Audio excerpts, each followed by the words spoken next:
Hi guys, this is day number 12 of my 365 live stream challenge. And I have a lot of my friends, like these days I have like most of my friends, my contacts are divided into two groups. Business owners, people that have their small thing or bigger thing, some agency, IT agencies. A lot of my friends are coming from some founders, serial entrepreneurs, marketers, and people that are not there or don't want that or are thinking about having the business at some point, but that's kind of challenging and they still thinking about doing that.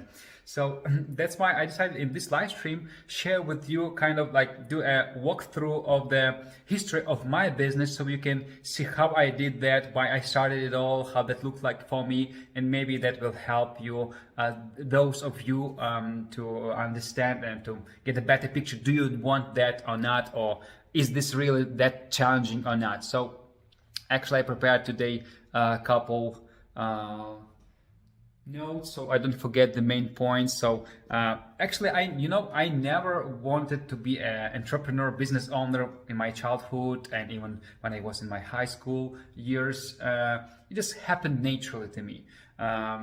Since 12, 13, 15 years, I already been doing a lot of side gigs, making money, selling stuff on the streets, which is not common in Ukraine, like selling lemonade in the US.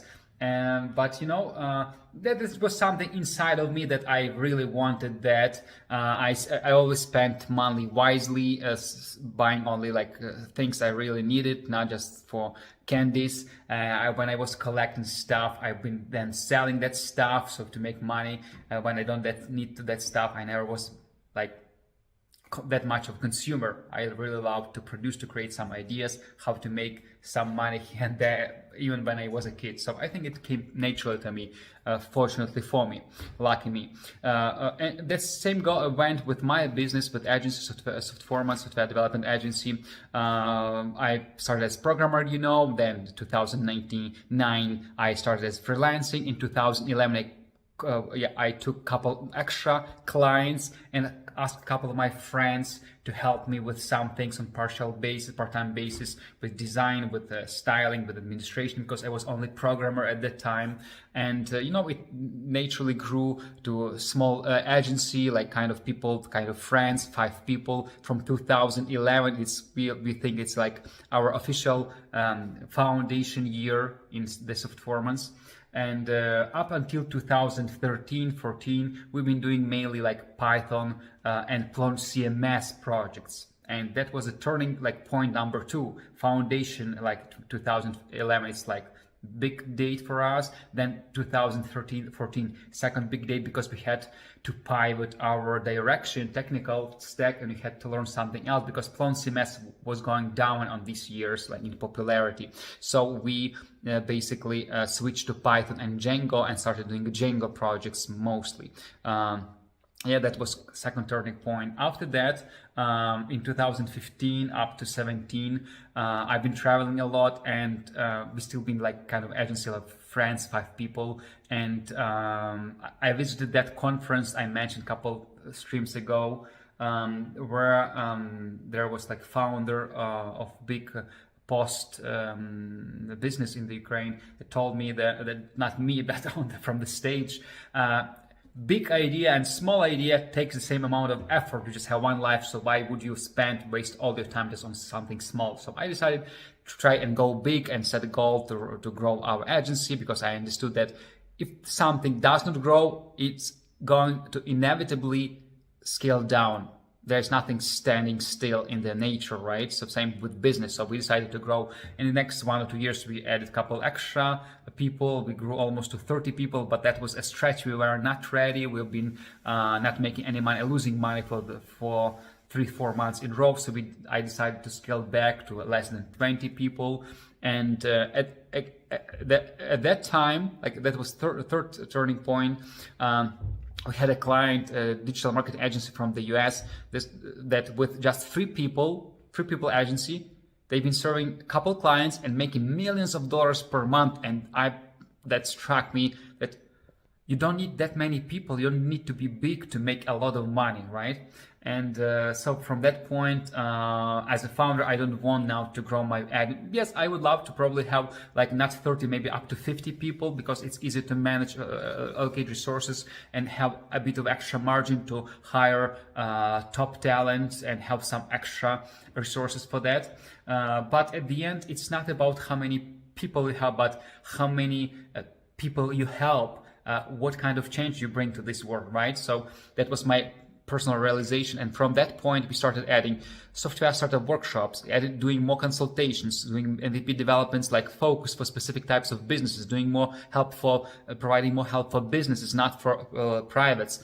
Then find customers, and we started doing monthly retailers. So I just started adding extra products which were not that much related to our hours in terms of development hours, right? So we started doing more quality, more consultancy, and that was the turning point, the last turning point in our agency. So up till 30, my 30s, I was not setting any goals. I was not thinking about any business. So it was just went naturally for me, and I haven't invested a lot of money into this. It just was my laptop, my MacBook, and that's all I had at that time. And that's how I started looking for clients on Freelancer, Upwork, and these things in 2009. So, and the same might go for you if you're thinking and being on the fence. I would really love to start a new business, but I never did it before, and it probably requires some investment, a lot of money, or risks. It's so hard.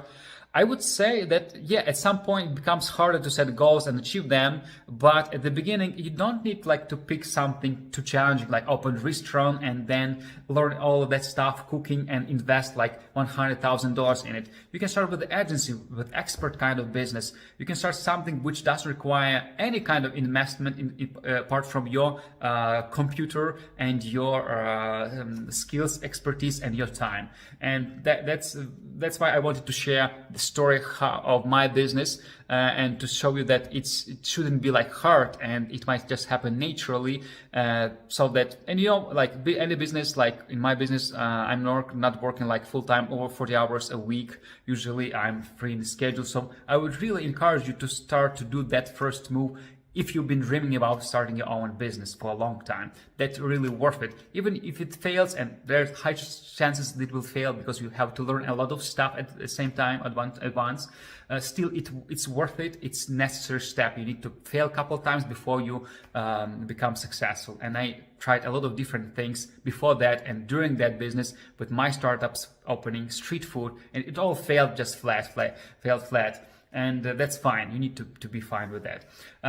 That's what I wanted to share in today's live stream. I hope that is useful for you. Comment below if you tried any businesses or you're running that business, how it goes for you. I would really love to learn. With that being said, thank you for watching. See you tomorrow. And remember, people need your software.